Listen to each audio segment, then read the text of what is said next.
number one reason I hear that people are waiting to buy a home is they're waiting for prices to drop. But is that gonna happen this year, ever? In this video, I'm gonna talk you through exactly why prices are doing what they're doing today and what to expect in the future. Okay, I've got my fancy information up here and I have it set to San Diego County. This is what prices are doing now. So let's just kind of set the baseline. This is, this is when the crash was happening. It bottomed out. And then in 2013 is when it started going up, and it's been going up ever since. But this is last year, and you can see this is April and May of 2022. And then there was a correction for sure. So prices went way down. You can see, look at that dip. It's totally different than any other year for the past 10 years. But since December, prices have been going up every single month, and everyone's waiting for them to go down. Well, if you've watched any of my videos in the past, you'll know that I've been arguing that this was the crash. This was the correction, and it's already happened. And unfortunately, if you didn't take advantage of it, you have missed it.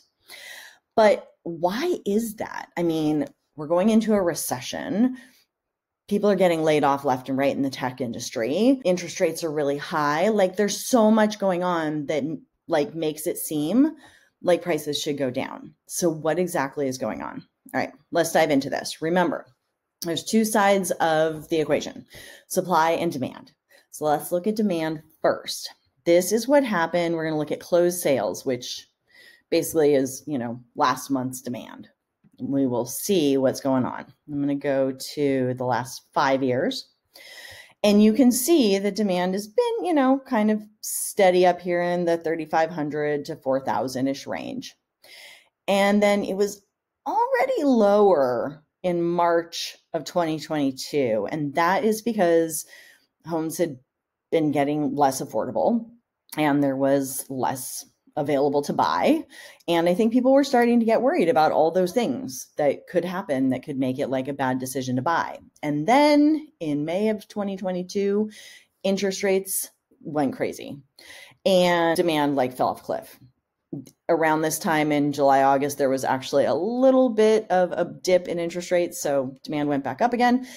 And then it kept going down because interest rates were still high. Now, interest rates have been going down at the end of the year. They were going down slowly. And that is part of the reason the demand is going up. It's also that, it's kind of just what happens every year. It goes all the way down and then it starts going up. But you can see that this is demand. It's way lower. So March 2023 to March 2022, that's a huge difference. And then if you even look back here, March 2021, that's a big difference too. So demand is way low. Okay, well, that should mean that prices should drop, right? Well, we've got the other side of the coin, inventory. So we're going to look at active listings. This is the homes that are currently on the market that somebody could buy. And you can see they have been falling consistently for the past 5 years.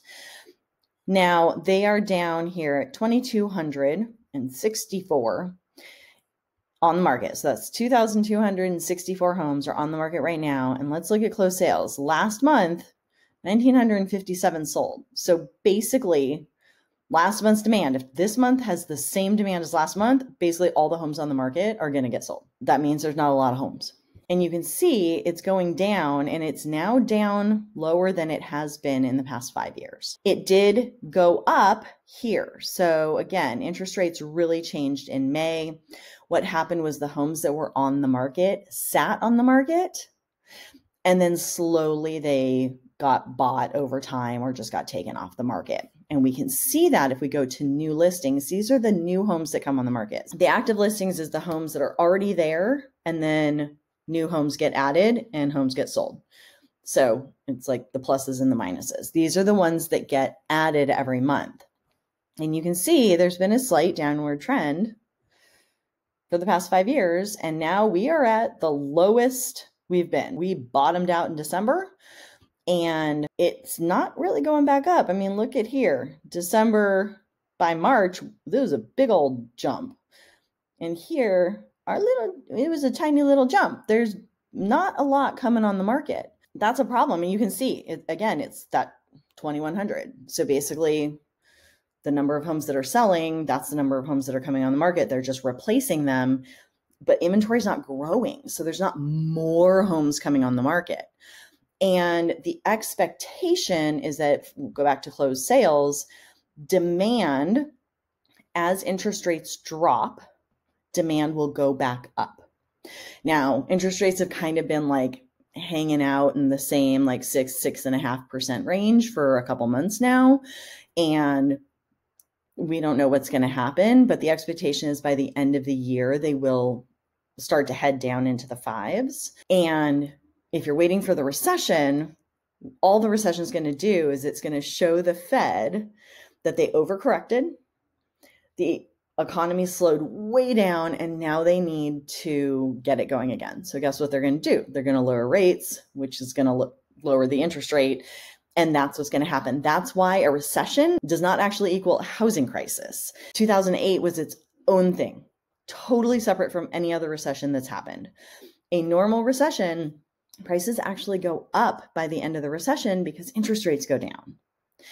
That's what we're expecting to see this year as well, is prices will probably remain stable this year and then start going back up again in 2024. Now, we need more homes on the market to help with this supply and demand imbalance, because as long as there is like more demand than supply, or like it's pretty equal, prices are likely going to keep going up because, you know, not everyone wants all the houses. The cute houses, those are going to sell super fast and with 18 offers and 25 offers, which we are hearing about. What's going to get people to sell their house? Like, we need more people to sell their house. We need more homes to be built. Let's look at that. Let's start with, are people going to sell their homes? So we're going into the spring market. We're, arguably there, and people should start selling their homes and inventory should start going up. Hopefully it still will. It usually rises through like June or July and then starts going down. So hopefully we will see more of that. But as you saw, we're already way low to where we need to be. So even if it goes up, it's not going to go up enough. Here's the challenge. We have a couple actually. One, a lot of the people who own houses right now, they have really low interest rates on their mortgage. So they've got 2.5%, maybe 3% interest rate. And interest rates right now are at 6+. So they don't really want to sell their house and get a higher rate. And by the way, prices went up since they bought. So now they would have to buy a more expensive house at a higher interest rate. They don't want to do that. So they are just sitting, even though they have tons of equity in their home. And normally we would see people trading up into bigger houses because of that. They're like, I can't afford it. It's going to be way more just because both of those things happened at the same time. Prices went up and interest rates went up. So people are staying put, and we are actually seeing that people are staying put longer and longer these days. It used to be that people moved every like 7 to 8 years. Now we're at 10 years. And I don't know if that's going to keep going up, but it's been going up for a long time, like slowly. So that's one issue. People don't want to move because of the interest rates. And then the second is the prices.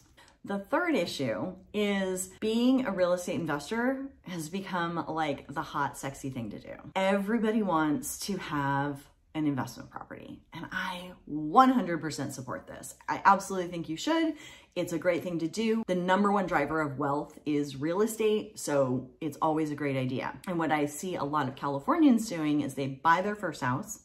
When they're ready to move, they keep that house, they rent it out, and then they buy their next one. And that's how they amass their real estate empire in California. I support that. It also means there are fewer homes to sell. So it's a very frustrating situation because I fully support the getting the rental property, but I also desperately need these people to sell their homes, and they're not. The next issue is tax basis. In California, when you purchase a home, your property tax gets locked in at the price that you purchased it at. So even if the value of the home goes up, your property taxes don't really change much. Not only, if anyone wants to move right now, are they going to have to buy a more expensive house at a higher interest rate, it will also have higher taxes. So that's compounding on top of it. Another reason is, especially since California is very tech heavy, And don't think this is just the Bay Area. San Diego's getting pretty tech heavy too, and it includes people who move from the Bay Area down here and are working remote. They're not wanting to sell because they're concerned they're gonna get laid off. If they're smart, they're taking out home equity lines of credit before they get laid off so that if need be, they can use that equity to survive until they get their next job.